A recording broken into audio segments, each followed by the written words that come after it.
안녕하세요. 7월 4일 월요일 아침 말씀 묵상입니다.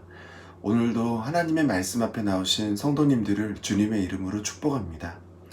오늘도 하나님의 말씀 함께 묵상하심으로 오늘 하루를 하나님과 깊이 동행하시기를 바랍니다. 우리에게 주신 하나님의 말씀은 야고보서 2장 14절에서 26절 말씀입니다. 제가 읽어드리겠습니다. 내 형제들아, 만일 사람이 믿음이 있노라 하고 행함이 없으면 무슨 유익이 있으리요? 그 믿음이 능히 자기를 구원하겠느냐?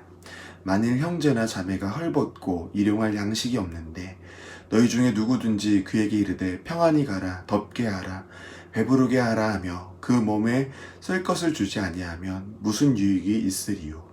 이와 같이 행함이 없는 믿음은 그 자체가 죽은 것이라. 어떤 사람은 말하기를 너는 믿음이 있고 나는 행함이 있으니 행함이 없는 내 믿음을 내게 보이라. 나는 행함으로 내 믿음을 내게 보이리라 하니라. 내가 하나님은 한 분이신 줄 믿느냐? 잘 아는도다. 귀신들도 믿고 떠느니라. 아, 허탄한 사람아, 행함이 없는 믿음이 헛것인 줄 알고자 하느냐? 우리 조상 아브라함이 그 아들 이삭을 제단에 바칠 때에 행함으로 의롭다 하심을 받은 것이 아니냐. 내가 보거니와 믿음이 그의 행함과 함께 일하고 행함으로 믿음이 온전하게 되었느니라. 이에 성경에 이른바 아브라함이 하나님을 믿으니 이것을 의로 여기셨다는 말씀을 이루어졌고 그는 하나님의 버지라 칭함을 받았나니 이로 보건대 사람이 행함으로 의롭다 하심을 받고 믿음으로만 아니니라. 또 이와 같이 기생 라합이 사자들을 접대하여 다른 길로 나가게 할 때에 행함으로 의롭다 하심을 받은 것이 아니냐. 영혼 없는 몸이 죽은 것 같이 행함이 없는 믿음은 죽은 것이니라. 아멘. 오늘 함께 읽으신 말씀은 야고보가 행함이 없는 믿음에 대해서 책망하는 이야기입니다. 오늘 1장 1절을 보면 야고보는 이 편지를 흩어져 있는 12지파에게 보내고 있다고 합니다. 야고보서의 이야기는 지금 어떤 한 교회에 특별한 문제를 지적하는 게 아니라 유대 그리스도인 안에 공통적으로 벌어지고 있는, 공통적으로 비슷하게 생기고 있는 그 문제에 대해서 지적하고 있습니다. 그렇다면 오늘 본문에서 이야기하는 이 행함이 없는 믿음에 대한 문제는 어디에서도 생길 수 있다는 이야기입니다. 야고보는 이 행함이 없는 믿음에 대해서 지금 구원받을 수 없는 믿음이라고까지 강력하게 이야기를 하고 있습니다. 우리가 알고 있는 믿음은 예수 그리스도를 믿음으로 말미암아 얻게 되는 구원, 은혜로 선물 받는 구원이고 그 구원은 취소되지 않는다는 건데 지금 야고보의 이 말은 마치 그 구원이 취소될 수 있는 것처럼 있다는 말처럼도 우리에게 들리기도 합니다. 하지만 야고보가 하는 이야기는 구원이 취소될 수 있다는 이야기가 아닙니다. 애초에 그 믿음은 구원에 관계없는 믿음이었다는 걸 이야기하는 겁니다. 로마서 1장 16절에 보면 복음을 믿는 자에게 구원을 주신다고 되어 있기 때문에 믿으면 무조건 구원을 주신다고만 이해할 수 있습니다. 하지만 이 구원에 대해서 요한복음 17장 3절에는 좀 다르게 표현하고 있습니다. 요한복음 17장 3절을 보면 영생은 곧 유일하신 참 하나님, 그가 보내신 자 예수 그리스도를 아는 것이니라 라고 이야기를 하고 있습니다.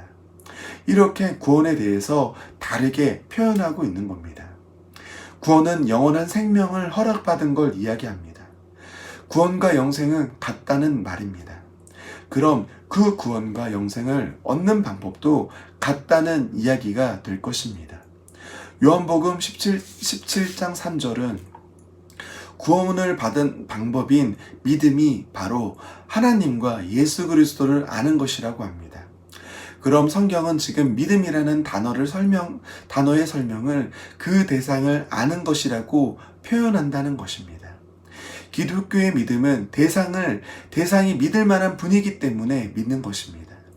단순히 내가 믿었어, 자기의 확신과 자기의 결심을 믿음이라고 하는 것이 아닙니다. 나는 믿어. 나는 믿기로 결심했어. 이게 우선이 아니라 우리가 믿는 그 분이 정말 믿을 만한 분이시냐가 중요한 것입니다. 기독교에서 말하는 믿음을 이렇게 대상을 아는 것이라고 이해하면 야고보의 말을 좀 더 깊이 이해를 할 수 있습니다. 그의 말을 좀 더 이해를 할 수 있습니다. 우리가 언제 하나님과 예수 그리스도를 믿는다고 이야기합니까?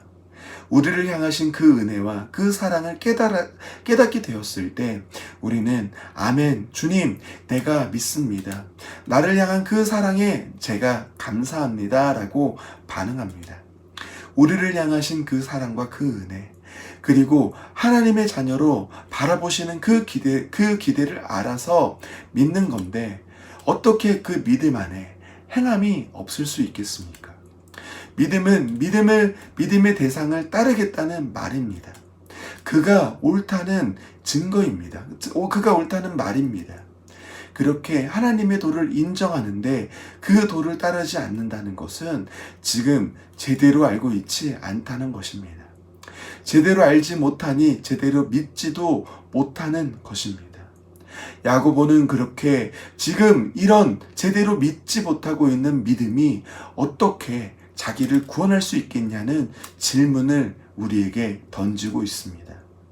행함으로 구원을 받는다는 게 아닙니다. 예수님을 믿었다면, 예수 그리스도를 안다면, 예수님을 아는 자의 삶이 그 행동이 나을 수밖에 없다는 겁니다. 행함으로 우리의 믿음을 점검하는 겁니다. 오늘 본문 24절은 사람이 행함으로 의롭다 하심을 받고 믿음으로만 아니니라 라고 이야기해주고 있습니다. 이 말은 행함과 믿음 둘 다 중요하다는 겁니다. 한쪽을 취해서 나는 이쪽이 강해, 이쪽이 좋아 라고 해서 한쪽을 취해서 나의 삶을 나아가는 것이 아니라 우리는 믿음과 행함의 그 균형을 맞춰 우리의 삶을 살아가야 된다는 것입니다. 그래서 우리의 믿음이 죽은 믿음이 되는 게 아니라 살아 움직이고 날마다 자라가서 우리가 아는 예수 그리스도를 닮아가는 데까지 나아가는 그 믿음이 되어야 합니다. 우리 성도님들께서 그런 믿음과 행함의 아름다운 조화를 이루는 멋진 그리스도인이 되시기를 주님의 이름으로 축복합니다. 그런 우리 성도님들이 되시기를 바라며 오늘 말씀을 마치겠습니다. 함께 기도하시겠습니다. 사랑의 주님, 오늘도 저희를 이렇게 말씀으로 하루를 시작하게 하심을 감사합니다. 이른 아침에 열심을 내어 나왔지만 그 또한 하나님의 은혜로 오늘 하루를 허락하시고 아침을 여셔서 가능한 것임을 저희들이 알고 있습니다. 저희들이 이렇게 하나님을 매일 알아가며 감사함으로 점점 믿음이 자라가고 믿음이 더욱더 커져가는 하나님의 자녀 되기를 간절히 소원하고 바랍니다. 그리고 이렇게 하나님을 알아가는 데에 그치는 것이 아니라 우리 안에 하나님과 예수 그리스도를 알았을 때 나오는 당연한 반응들이, 당연한 행동들이 있게 주님 도와주시옵소서. 그래서 세상에서 빛으로 소금으로 역할을 잘 감당할 수 있게 주님 도와주시고, 그런 우리들을 보고 세상 사람들은 하나님께로 나올 수 있도록 주님 그들의 걸음을 인도하여 주시옵소서. 주님 또한 이번 주는 장마로 인해 많은 비가 온다고 합니다. 주님, 우리 성도님들 그리고 우리 많은 사람들 이번 많은 비로 인해서 피해보지 않도록 보호하여 주시고 지켜주시옵소서. 코로나19가 빨리 종식되어서 다시 자유롭게 하나님께 예배하고 큰 소리로 주님을 찬양하는 그 기쁨이 우리 교회에 넘치도록 은혜를 베풀어 주시옵소서. 우리의 왕 되신 하나님 한 분만을 저희들 의지하오며 이 모든 기도 사랑과 은혜가 많으신 예수님 이름으로 기도 올려 드립니다. 아멘.